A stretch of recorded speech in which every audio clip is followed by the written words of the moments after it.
Welcome to the Leo. అందరికీ ముందుగా నూతన సంవత్సర శుభాకాంక్షలు.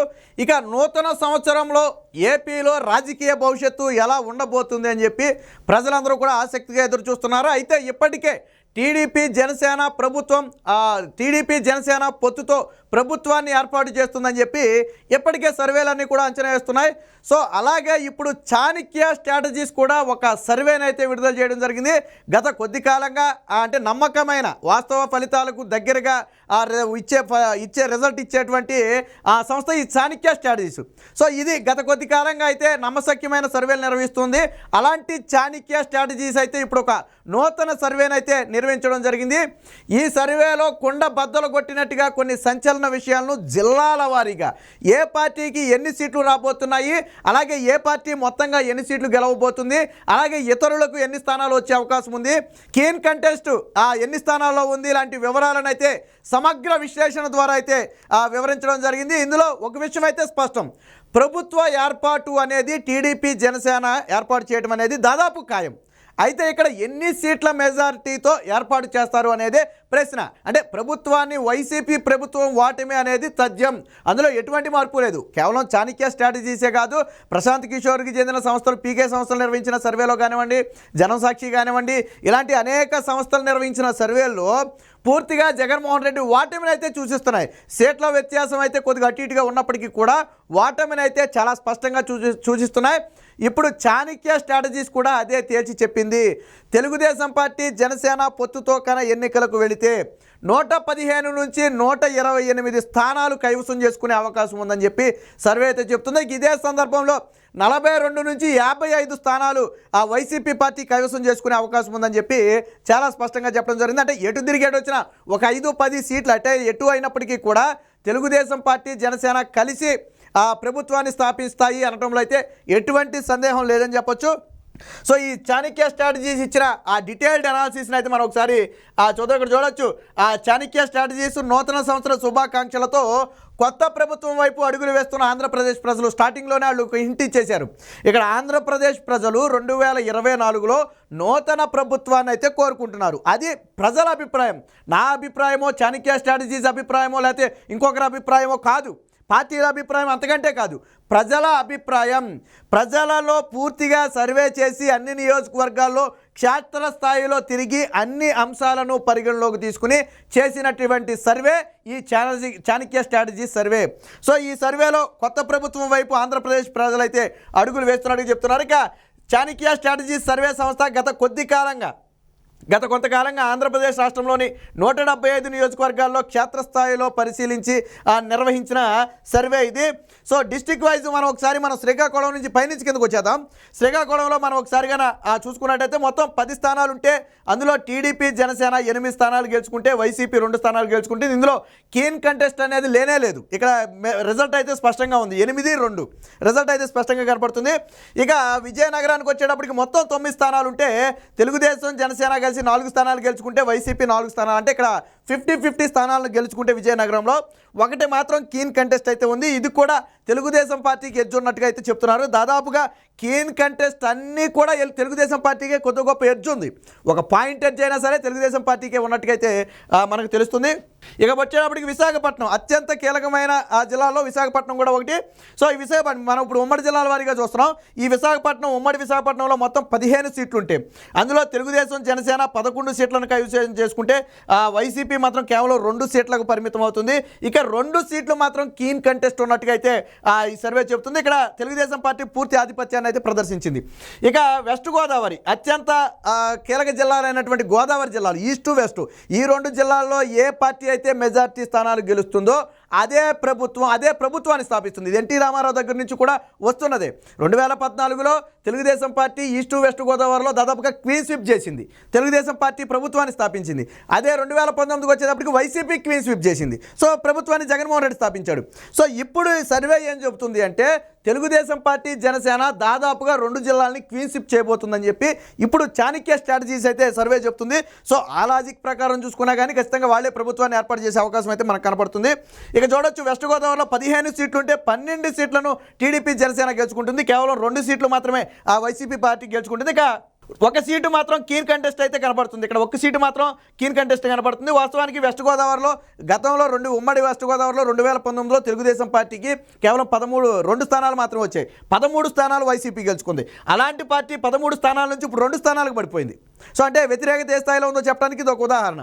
సో ఇకపోతే అతిపెద్ద జిల్లా అయినటువంటి ఈస్ట్ గోదావరి, సో అతిపెద్ద జిల్లాల్లో ఒకటైనటువంటి ఆ ఈస్ట్ గోదావరిని కనుక మనం పరిగణలో తీసుకుంటే మొత్తంగా 19 సీట్లుంటే 16 దాదాపు క్వీన్ స్వీప్.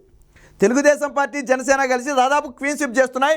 ఇక్కడ వైసీపీ 2 సీట్లకు పరిమితం అవుతుంది. ఒక సీటు మాత్రం ఆ కీన్ కంటెస్ట్ కనపడుతుంది. ఎందుకు ఈస్ట్ వెస్ట్లో ఈ స్థాయిలో మార్పు కనపడుతుంది అంటే సాధారణంగా జనసేనకి కొద్దిగా బలం ఉన్నది ఈస్ట్ వెస్ట్ గోదావరిలోనే. సో అలాంటి జనసేన పార్టీ తెలుగుదేశం పార్టీతో కలవడంతో ఆ బలం అనేది మరింత పెరిగింది. సో అందుకనే ఇక్కడ దాదాపుగా క్వీన్ స్వీప్ ఎందుకు కనపడుతుందా అంటే అందుకే కనపడుతుందని చెప్పుకోవచ్చు. ఇకపోతే కృష్ణా జిల్లాలో 16 సీట్లుంటే 12 సీట్లను టీడీపీ జనసేన గెలుచుకుంటే కేవలం 2 సీట్లు మాత్రం వైసీపీ గెలుచుకుంటుంది. ఇక్కడ 2 సీట్లలో మాత్రం కీన్ కంటెస్ట్ అయితే కనపడుతుంది. ఇక గుంటూరుకు వచ్చేటప్పటికి 17 అత్యంత కీలక జిల్లాలుగా ఉన్నటువంటి గుంటూరుని కనుక మనం ఒకసారి పరిశీలనలో తీసుకుంటే మొత్తం 17 సీట్లకు 12 సీట్లు అయితే తెలుగుదేశం జనసేన గెలుచుకుంటున్నాయి. 3 సీట్లను అయితే వైసీపీ గెలుచుకుంటుంది. బట్ 2 సీట్లు అయితే కీన్ కంటెస్ట్ అయితే కనపడుతుంది. ఇక ప్రకాశం 12 సీట్లకు గాను 8 సీట్లు తెలుగుదేశం పార్టీ, 3 సీట్లు వైఎస్ఆర్సీపీ, 1 సీటు మాత్రం ఆ కీన్ కంటెస్టెంట్ కనపడుతుంది. ఇక్కడ కూడా తెలుగుదేశం పార్టీ పూర్తి ఆధిపత్యాన్ని ప్రదర్శించిందని చెప్పొచ్చు. ఇక నెల్లూరుకు వచ్చేటప్పటికి 10 సీట్లలో 6 సీట్లు. వాస్తవానికి ఇవన్నీ వైసీపీ కంచుకోట్లు. ఇప్పుడు మనం మాట్లాడుకునే ఈ నెల్లూరు కానివ్వండి, కడప కానివ్వండి, కర్నూలు కానివ్వండి, ఇవన్నీ వైసీపీకి కంచుకోటలు వంటివి. గతంలో 10కి 10 సీట్లు గెలిచిన చరిత్ర ఉన్నటువంటి జిల్లాలు ఈ జిల్లాలు. బట్ ఈ జిల్లాలో ఇప్పుడు పరిస్థితి చూడండి ఏ స్థాయిలో మారిందో. నెల్లూరుకు వచ్చేటప్పటికి గతంలో 10కి 10 వైసీపీ గెలిస్తే ఈసారి 3 సీట్లు మాత్రమే గెలుచుకునే స్థాయికి దిగజారింది. ఇక్కడ తెలుగుదేశం జనసేన పొత్తు మీద 6 సీట్లను గెలుచుకుంటున్నారు. 1 సీటు మాత్రం ఆ కీన్ కంటెస్ట్. ఎవరైతే ఆ కోటంరెడ్డి, శ్రీధర్ రెడ్డి, ఆనం రామనారాయణ రెడ్డి వంటి వాళ్ళందరూ కూడా ఆ తెలుగుదేశం పార్టీ తీర్థం పుచ్చుకున్నారు. ఆటోమేటిక్గా రాజకీయ సమీకరణాలన్నీ కూడా పూర్తిగా నెల్లూరులో మారిపోయాయని చెప్పొచ్చు. సో అదంతా కూడా ప్రజల అభిప్రాయం. ఇకపోతే కడప 10 సీట్లుంటే 4 సీట్లు. వాస్తవానికి కడప అంటే గత 30 ఏళ్లుగా వైసీపీకి కానివ్వండి లేదా వైఎస్ ఫ్యామిలీకి కానివ్వండి, వైసీపీ అంటే మొదలుపెట్టారనుకోండి, వైఎస్ ఫ్యామిలీకి కంచుకోటగా ఉన్నటువంటి జిల్లా కడప. సో ఆ కడప కోటలు ఈసారి బద్దలవుతున్నాయని చెప్పి సర్వేలు అయితే చెప్తున్నాయి. ఇందులో 4 సీట్లను టీడీపీ జనసేన పొత్తు మీద గెలుచుకుంటే 4 సీట్లను మాత్రం వైసీపీ గెలుచుకుంటుంది. ఇక్కడ కూడా టైటు మెజారిటీ సీట్లను వైసీపీ గెలుచుకునే పరిస్థితి కనపట్ల. జగన్మోహన్ రెడ్డి సొంత జిల్లాలోనే తెలుగుదేశం పార్టీతో సమానంగా సీట్లు పంచుకునే అవకాశం ఉంది తప్ప మెజారిటీ సీట్లను ఇప్పుడు సర్వేలో తేల్చట్లేదు. బట్ ఇక్కడ కీన్ కంటెస్ట్ మాత్రం 2 జిల్లాల్లో కనపడుతుంది. మొన్న కూడా మనం దీని గురించి మాట్లాడుకున్నాం. జగన్మోహన్ రెడ్డి ఆత్మీయ సమావేశం పెట్టినప్పుడు సింహాద్రిపురం మండలంలో జగన్మోహన్ రెడ్డికి మెజార్టీ రాదని మాట్లాడుకున్నాం. పులివెందుల నియోజకవర్గంలో సింహాద్రిపురంలో జగన్మోహన్ రెడ్డికి మెజార్టీ రాదని సొంత పార్టీ నేతలు చెప్తున్నారు. అక్కడ తెలుగుదేశం పార్టీ బలపడిందని చెప్తున్నారు.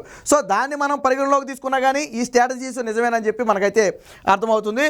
ఇకపోతే కర్నూలు అత్యంత కీలకమైన జిల్లా, వైసీపీకి అత్యంత కీలకమైన జిల్లా అయినటువంటి ఆ కర్నూలుకు వచ్చేటప్పటికి 14 సీట్లు ఉంటే ఇక్కడ 5 సీట్లను టీడీపీ జనసేన గెలుచుకుంటున్నాయి. వాస్తవానికి ఇవన్నీ కూడా వైసీపీ సీట్లే. 7 సీట్లు ఇక్కడ మాత్రం ఆధిపత్యం కొంచెం కనపరిచిందని చెప్పొచ్చు. 7 సీట్లను వైసీపీ గెలుచుకుంటే 2 సీట్లలో మాత్రం ఆ కీన్ కంటెస్ట్ కనపడుతుంది. ఇక అనంతపురం 14 సీట్లలో 10 సీట్లు ఈసారి మొత్తం ప్రపంచం సృష్టించినట్టు కనపడుతుంది. 14 సీట్లలో అనంతపురంలోని 10 సీట్లను టీడీపీ జనసేన మీద గెలుచుకుంటే కేవలం 3 సీట్లు మాత్రమే వైసీపీ గెలుచుకునే అవకాశం ఉంది. 1 మాత్రం కీన్ కంటెస్ట్ అయితే కనపడుతుంది.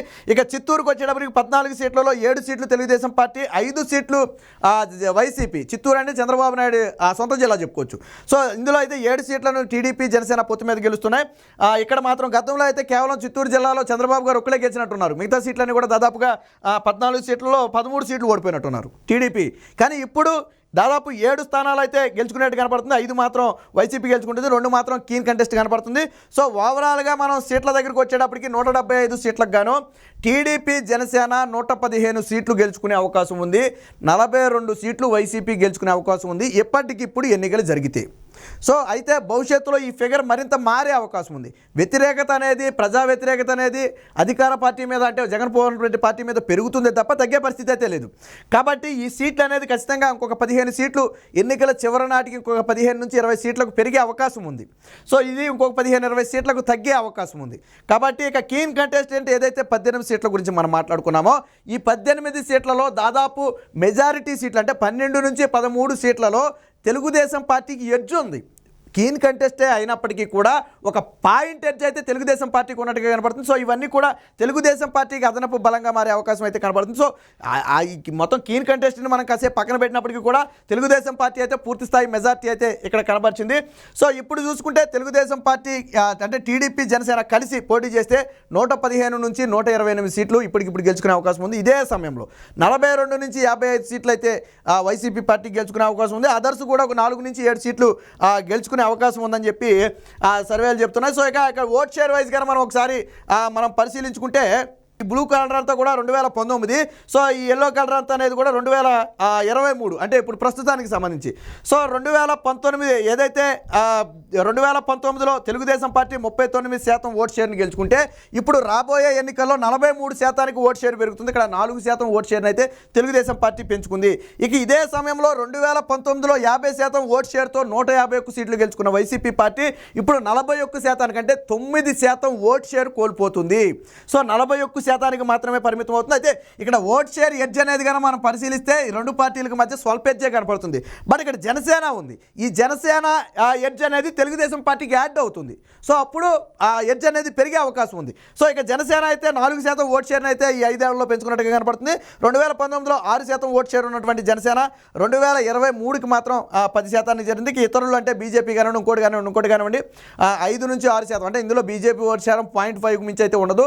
సో ఇతరులు కూడా కొంతమంది ఇండిపెండెంట్గా పోటీ చేసే అవకాశం ఉంది. సో ఓట్ షేర్ అయితే కొంచెం విధించే అవకాశం ఉంది. సో ఏ రకంగా చూసుకున్నప్పటికీ కూడా తెలుగుదేశం పార్టీ అయితే ఓట్ షేర్ 4% పెంచుకుంటే వైసీపీ మాత్రం 9% ఓట్ షేర్ను కోల్పోయి సీట్లలో కూడా భారీ వ్యత్యాసం కనపడుతుంది. సో మొత్తానికి ఏది ఏమైనప్పటికీ రాబోయే ఎన్నికల్లో టీడీపీ జనసేన పొత్తు మీద ప్రభుత్వ ఏర్పాటు ఖాయంగా కనపడుతుంది. ఇందులో సందేహం ఆక్కలేదు.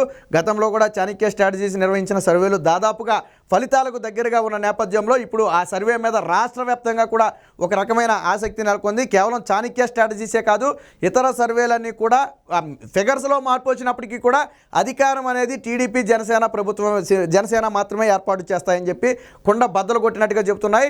సో ఈ విధంగా జగన్మోహన్ రెడ్డి పతనం ఏ స్థాయిలో ఉందనేది ఇప్పుడు ఈ చాణక్య స్ట్రాటజీస్ని బట్టి అయితే మనకు అర్థమవుతుంది.